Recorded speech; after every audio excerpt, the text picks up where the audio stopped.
Welcome to the speaking portion of the IELTS exam. My name is Adrian. I will be your examiner for this part of the test, and I'm recording this for marking purposes. The test has 3 parts. I will give you instructions for each.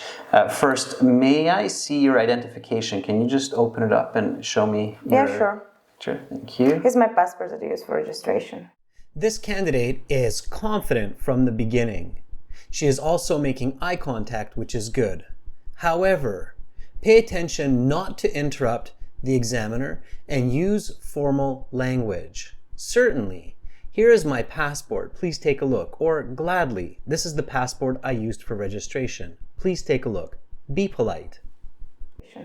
Thank you. And what is your full name? My first name is Medina and my surname is Sayadova. Please call me Medina. Medina introduces herself well, giving her full name and then letting the examiner know to call her Medina. This also shows that she has prepared for this interview. Medina. Okay, Medina. For part 1, I will ask you a couple of questions to get to know you better and some questions on a general topic. Where do you live? I live in the capital city of Azerbaijan, which is Baku, in the suburbs, in a 3-bedroom house with my family. For this first icebreaker question, Medina does a good job letting the examiner know the country where she lives and then the city using an adjective clause, which is Baku. It's these kinds of adjective clauses and grammatical range that will help you to reach that band 9 score. Do you have any hobbies? Yes, I have several. I like collecting seashells from the places that I have visited, such as Black Sea or Caspian Sea. Also, I love to dance. I do just ballet at least twice each week. Medina answers the question about her hobbies well. She gives an original answer, letting the examiner know that she collects seashells and giving specific details, like collecting seashells from the shores of the Caspian or Black Sea. It's this kind of natural, detailed language that gets the band 9 results. Let's talk about helping people. When do you ask a person for help? I believe I ask for assistance when I am in a difficult situation or I'm not able to complete tasks on my own. Just the other day, I asked my colleague to help me with the PowerPoint presentation because I was not able to complete some graphics.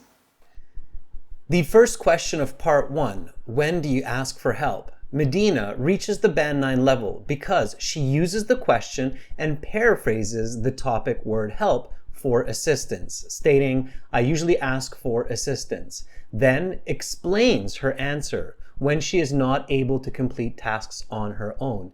And finally, she includes an example that she asked her friend to help her with a PowerPoint presentation.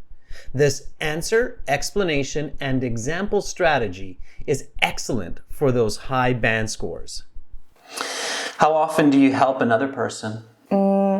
It's tough to say, but I think I give assistance at least once per day, like helping with chores, such as dishes, or life advice from my friends.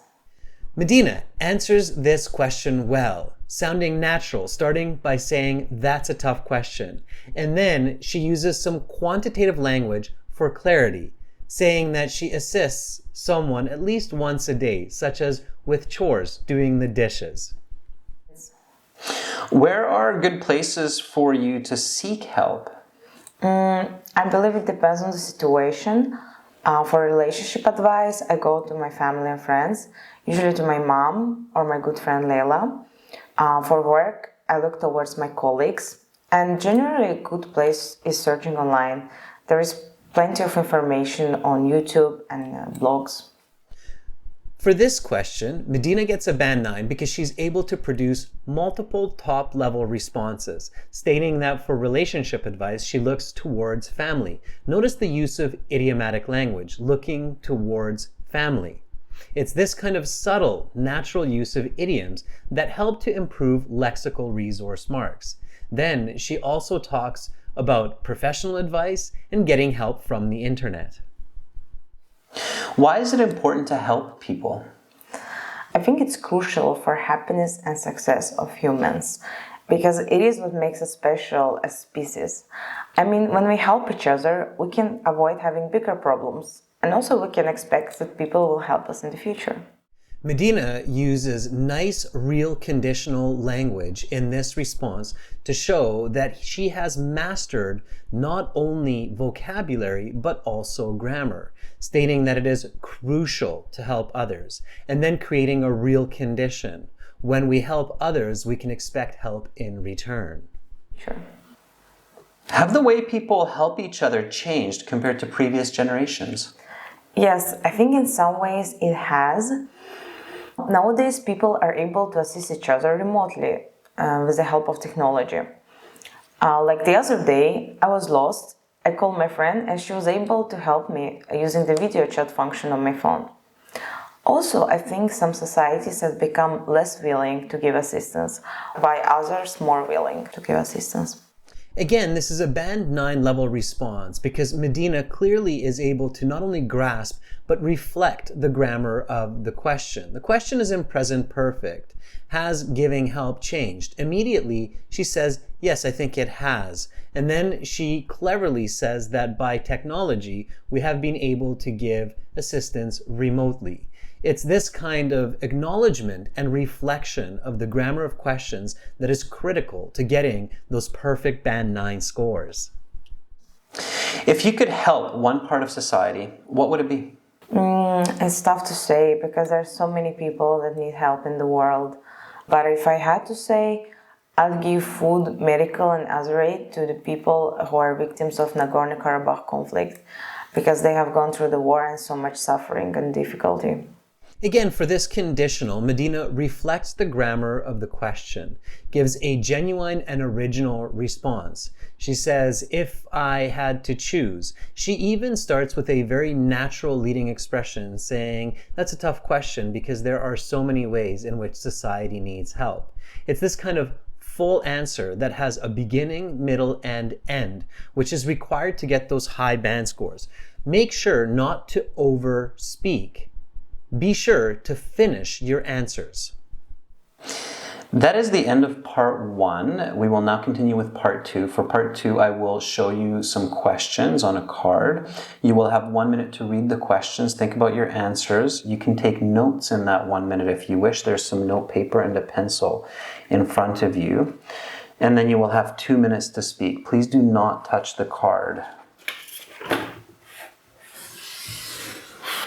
Talk about a person you think is usually positive. Your 1 minute preparation time begins now.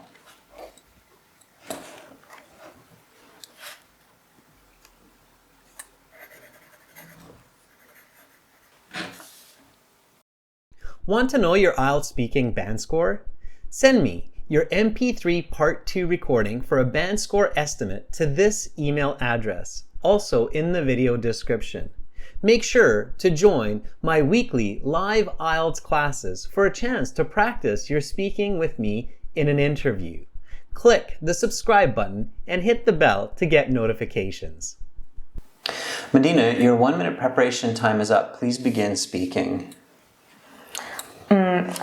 So one of the most positive people I've met is my good friend Leila. We are friends since middle school. And I'm not sure if I ever seen her sad, let alone depressed. She's always wearing a smile and really optimistic about life.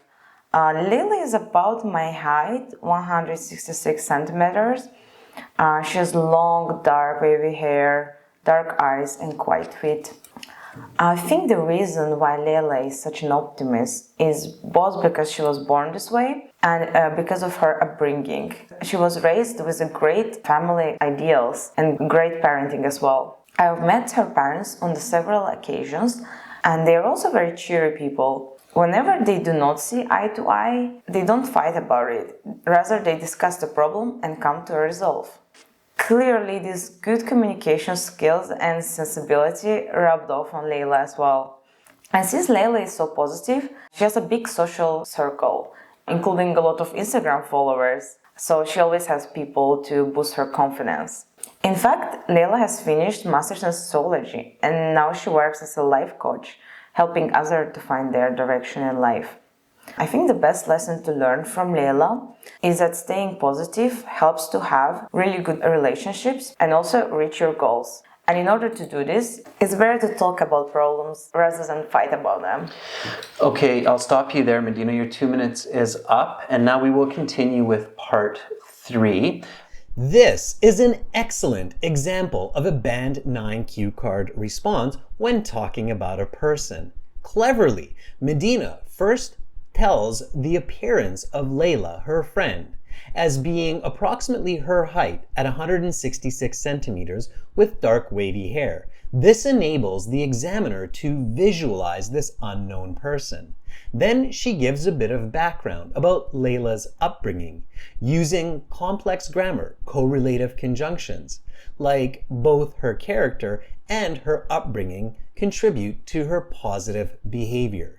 Notice her advanced vocabulary, using several idioms throughout the response, like seeing eye to eye and rubbing off on others. Can you count how many idioms she uses in this response?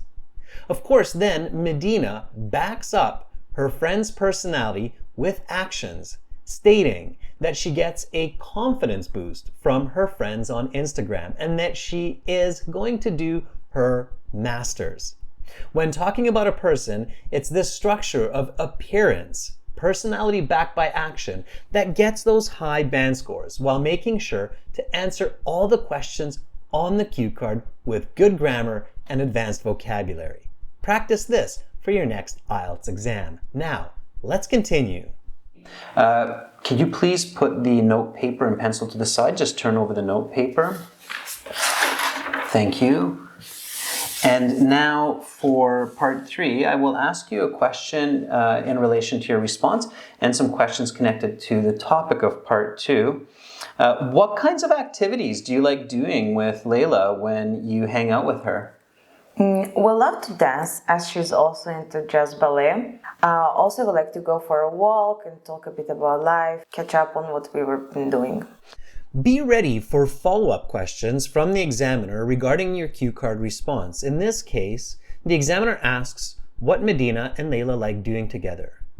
Immediately, Medina answers fluently, stating that they do dance together. And she again uses high-level specific vocabulary, stating that it's jazz ballet. It's this kind of natural, conversational language that will get you those high band scores. To see the full interview and for more analysis and strategies to get those high band scores, including original practice exams, a fully interactive course, and an app for your phone, visit and join our premium IELTS package at aehelp.com. Use the code LEARN9 for a 10% discount. Click the link in the video description. We are an IDP affiliate, British Council partner, IELTS Test Registration Center, and I'm a certified British Council agent. You are in great hands with us. Begin learning for success today.